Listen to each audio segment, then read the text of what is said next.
Demon Emperor Chapter 516. Ang nakaraan hinihintay na lang ni Chupa ang kanyang kamatayan, na nakasalalay sa mga kakampi niya. Pumayag naman si Matandang lang hintayin ang mga naglalaban. Di niya naisip na scam na naman siya ni Chupa. Nagpapatuloy. Sa di kalayuan, sa labas ng Wingasa City, nakatayo si General Tubo habang pinapanood ang laban. Parang itong si Matandang lang, nauto na naman siya ulit ni Chupa. Paanong nangyari yun? Paano mo nasabi? Pinapatagal niya ito, at hindi ko alam kung anong masamang balak ng batang ito. Pero isa lang ang masasabi ko, maghihintay siya ng tamang oras, para sa bagay na gusto niyang gawin. Liu Feng, pag napunta ka sa ganitong pangyayari, huwag kang makipagchismisan lang sa kalaban mo. Kailangan maging matatag ka sa iyong mga desisyon. Ang takot ay nakakasira ng pag-iisip, kaya huwag kang matakot, focus ka lang sa laban. Kung ganun, kailangan ba nating sabihin sa kanya? Yan ang wag na wag mong gagawin sa buong buhay mo.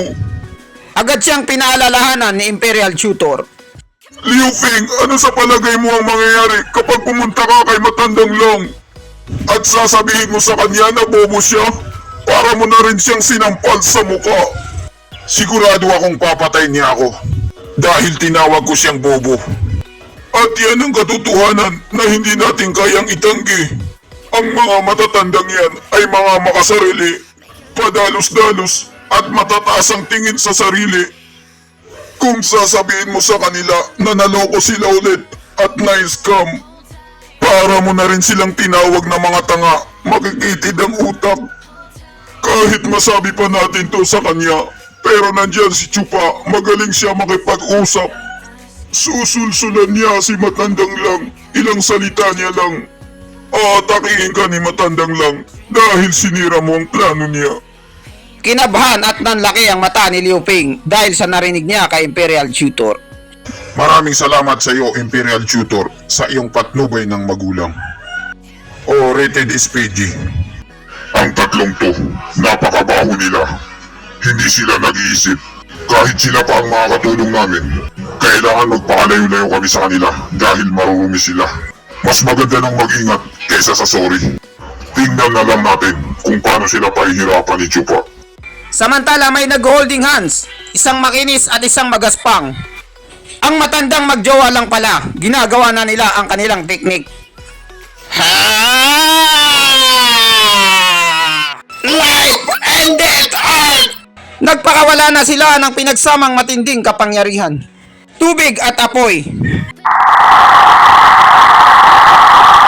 Diretso na itong tatamaan si Matandang Shi.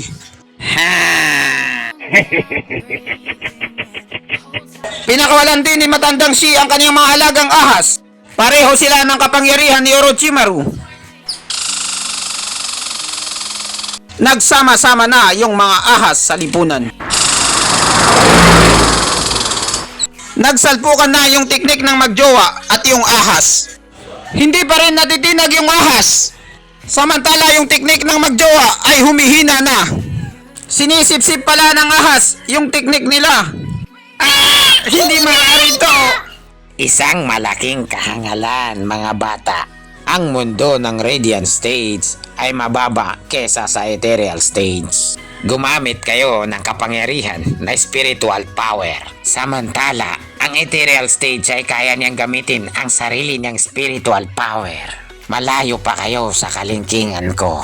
Hindi niyo ako kaya. Kung ako sa inyo, sumuko na lang ako. Yan ang makakabuti sa inyo. Lalo na itong si Miss Ganda. Napaka-sexy niya. Hindi ko siya kayang saktan. Umiral na naman ang kalibugan ni Matandang Shi. Pinagnanasahan niya si Ate Sui. Napakaganda ng katawan mo. Flawless. Kapag naging asawa kita, gagawa tayo ng maraming anak. Anong masasabi mo? Nagalit na si Matandang Kiyo kasi harap-harapan na siyang inaagawan ng jowa. Hoy, ikaw na maruming matanda ka! Jowa ko yung nililigawan mo! Tigilan mo na yan at huwag ka nang magsayang ng laway. Hindi ka niya magugustuhan. Ako lang ang mahal niya. Biglang may lumabas na mahabang sawa. Si Manda lang pala yung malaking sawa, ang summoning jutsu ni Orochimaru. Aray! Ang sakit! Tulong! Magkamag-anak siguro si matandang Shi at saka si Orochimaru. Lalamunin niya na si matandang Q pang almusal. May kasama pang lason na bad breath. Nahihirapan na si matandang Q dahil sa sobrang higpit. Mahal! Baby love! Asawa ko! Okay ka lang ba dyan? Baby ko, huwag kang mag-alala. Ang jowa mo ay buhay pa. Pero ang spiritual power ko ay ang hari ng mga python. Ngayon, siya ay nalason at unti-unting mabubulok ang kaniyang kaluluwa, saka siya mamamatay. Wala nang makakapagligtas sa kanya. Hihihihihi. Hindi maaari! Juan! Pakawalan mo siya, please! Nagmamakaawa na si Ate Shui kay malibog na ahas. Hihihihi. Pwede ko siyang mailigtas, pero kailangan mo na kitang maging asawa. Anong masasabi mo? Lumapit ka na dito sa akin. Napakawalang hiya talaga ni matandang Shi o mas kilalang malibog na ahas nang agaw siya ng jowa. Nag-iisip na ng malalim si Ate Shui kung sino ang pipiliin niya sa dalawang matanda.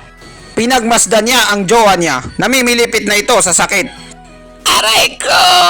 Inay ko po! Durog na ata ang mga buto ko! Nakapagdesisyon na siya siguro.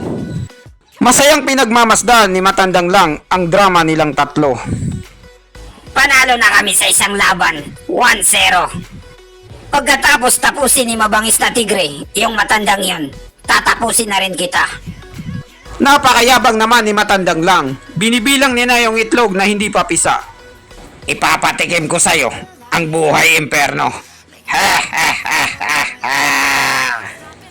Tahimik lang si Chupa at seryoso ang kanyang muka. Parang may malalim na iniisip.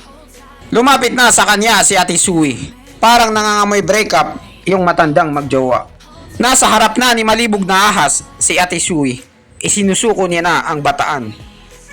Wala kasi siyang pagpipilian. Kailangan niyang iligtas ang kalbo niyang jowa. Agad siyang sinunggaban at niyakap ni malibog na ahas. Halika na! Napakaganda mo talaga! Dahan-dahan lang po kayo. Nasasaktan ako. Hindi na nagsayang ng segundo si malibog na ahas. Nilamas-lamas niya na si Ate Sui. Hindi ko ma-explain ang galit ni matandang ko. Kahit sinong lalaki na mapunta sa kalagayan niya, makakapatay talaga ng tao nang wala sa oras. Putangin na mo ka! Bangkay ka! Pakamalaan mo ang asawa ko! Napakaganda talaga. Bibitawan muna kita. Huwag kang aalis. At saan naman ako pupunta? Para sa'yo lang ako. Ikaw lang ang gusto ko. Ha ha ha ha ha. Hindi ako makapaniwala si Ate Sui ay napakasaya nila sa isa't isa ni malibog na ahas.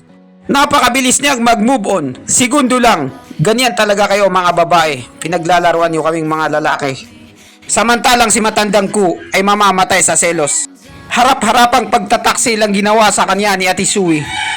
Parang buhay lang ni Fat Cat tumalon sa tulay. Pinutol muna ni matandang Shi at Ate Sui ang kanilang landian. Hawak-hawak pa ni Ate Sui ang kanyang kamay. Ipinapakita niya sa lahat na memorable ang holding hands nila. Biglang naging seryoso ang mata niya. At sinampal niya si malibog na ahas na may kasamang ice cube. Ganyan talaga kayo mga babae. Bigla na lang kayong tinutoyo at nananakit. Buti na lang nasangga ito ni malibog na ahas at hindi natuloy yung sampal. Agad siyang pinatuwad ni malibog na ahas. Aray! Ang sakit! Alam ko talaga na isa kang wild na babae. Yan ang gusto ko sa'yo. Yung mga wild na babae. Gusto nila kong patayin sa sarap. Pero sila ang namatay sa sarap. At lahat sila dumaan sa aking mga kamay. Hindi ka na naiiba doon. Nanginginig na sa takot si Ate Shu. Dahil sisimulan na siyang dilaan ni malibog na ahas sa tenga. Ew! Yak! Kadiri! At dito nagtatapos ang chapter 516. Maraming salamat po sa panunood nyo. Mag-subscribe para laging updated sa mahal mo.